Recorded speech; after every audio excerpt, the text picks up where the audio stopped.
வாங்க இன்றைக்கி வந்து ராகி எடை, அதாவது ஆரி மாவு ரொட்டி, எங்கள் ஊரில் ஆரி மாவுன்னு தான் சொல்லுவோம். எப்படி செய்யறதுன்னு பார்க்கலாம். அதுக்கு வந்து ஆரி மாவு, முருங்கைக்கீரை, குடைமிளகாய், பெரிய வெங்காயம் கட் பண்ணி வச்சுருக்குது. இது வந்து அரைக்கிறதுக்காக பூண்டு, சீரகம், வரமிளகாய்.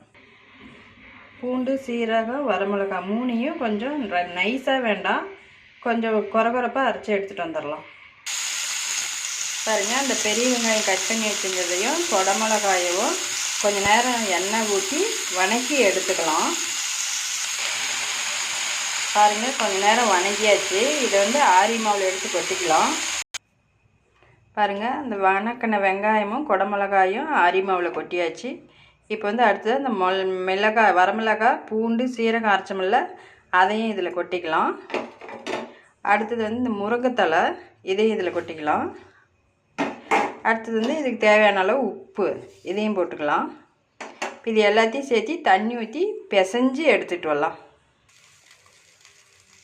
பாருங்கள், தோசைக்கல் வச்சாச்சு. இப்போ வந்து கொஞ்சமாக தண்ணி தெளித்து விடலாம். தெளித்து விட்டு மாவு பேஞ்சிக்கிறோம்ல, இதை வந்து தோசைக்கல்லில் தட்டி விடலாம்.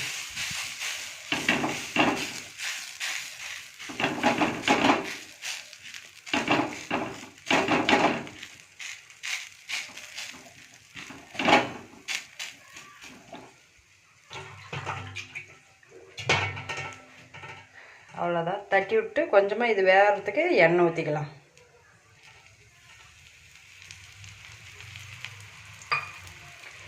அனல் கம்மியாக வச்சு நல்லா திருப்பி போட்டு நல்லா வேக விட்டு எடுக்கணும்.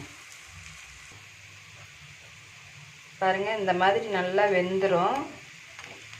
அனல் கம்மியாக வச்சு நல்லா வேக விட்டு எடுங்க, நல்லாயிருக்கும். நீங்களும் செஞ்சு சாப்பிட்டு பாருங்கள்.